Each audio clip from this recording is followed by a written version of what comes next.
Et François-Xavier Pelletier, qui est président de Homme Nature et qui a été chargé de la stratégie pour cette campagne 2010.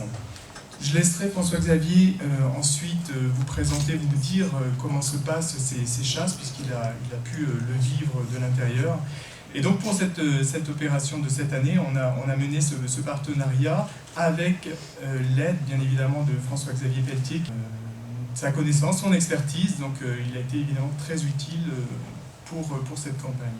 Parce qu'il est l'un des premiers à avoir dénoncé publiquement ces massacres, donc à s'être rendu aux îles Féroé et à avoir filmé. Il a payé très très cher, il a été emprisonné pour cela.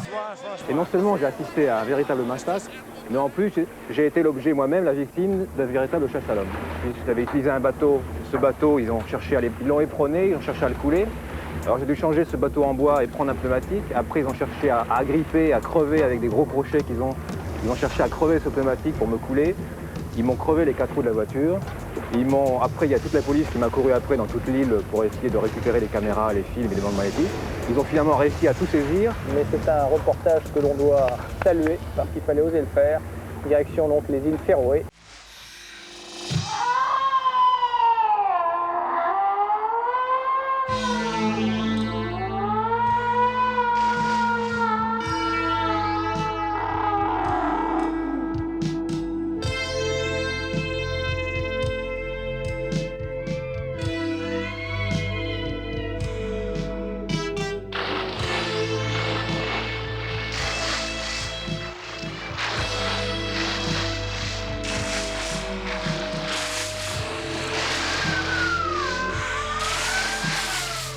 Et cet été, c'est lui qui a découvert, qui a mis à jour les charniers sous-marins. Et ça a été une expérience, je ne vais pas te parler à sa place, mais qui a été, pour nous qui étions à bord, quand on l'a vu revenir, il ne vous le dira peut-être pas, c'était vraiment quelqu'un extrêmement bouleversé. Et on peut le comprendre quand vous avez vu ces images. Je me rappelle alors ces camions chargés de corps de globicéphales et décident de partir à la recherche de l'endroit où ils s'en sont débarrassés. Toujours sous la surveillance de la marine danoise. La côte à explorer est vaste, dangereuse, mais par déduction et surtout guidée par une étrange inspiration quasi mystique, je choisis d'explorer une faille dans la falaise.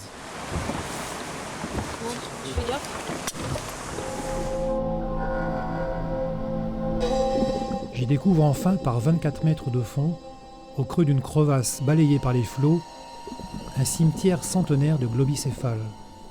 J'ai la nausée. Et j'ai enfin la preuve que les Féringiens n'ont pas respecté la tradition et l'obligation de tout consommer. Je comprends pourquoi ce lieu est tenu secret.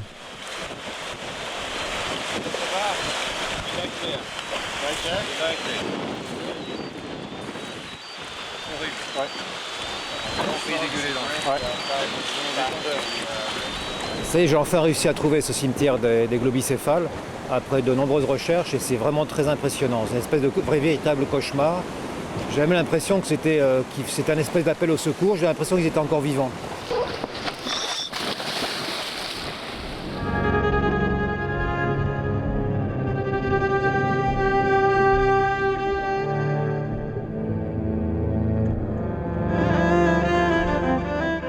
Les 72 globicéphales sont tous entassés ici, les têtes d'Audeline au gré du courant.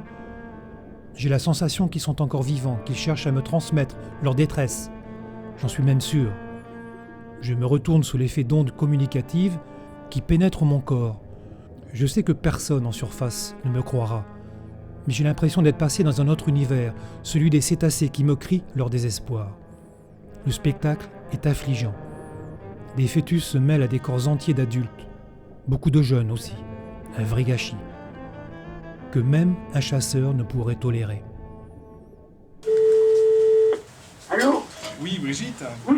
Oui, tout le monde vous entend, si vous voulez passer un petit Écoute, alors, message. bonjour tout le monde. Je ne sais pas si vous êtes nombreux ou pas nombreux, parce que je ne vois pas. Mais enfin, bonjour. Alors je voulais faire un petit bonjour particulier à François-Xavier Pelletier pour le courage que cet homme a depuis 1987.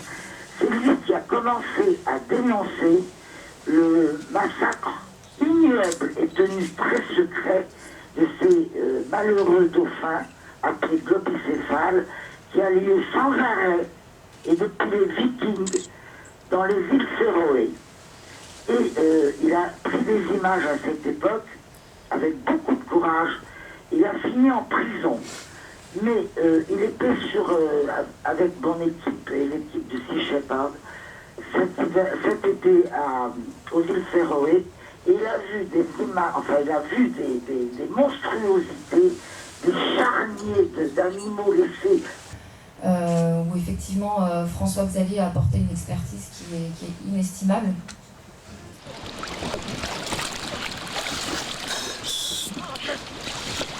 De retour à bord, je suis bouleversé et décidé d'exposer dans un linceul aux couleurs du Danemark et des Féroé, devant l'ambassade à Paris, un jeune globicéphale que j'ai remonté du cimetière. L'idée est de faire partager avec les autorités responsables cette vision d'apocalypse.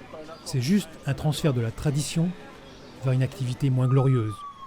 Une corrida d'un autre âge, qui fait honte au peuple féringien si remarquable par ses qualités humaines, sociales et même écologiques. Mais la police en a décidé autrement et interdit la manifestation devant l'ambassade. On peut juste au moins déposer devant la porte, si on ne peut pas rentrer symboliquement. Voilà. On demande d'envoi d'une délégation. Oui, mais ça, on l'avait pris en compte. Le refus est sans appel et notre manifestation pacifique.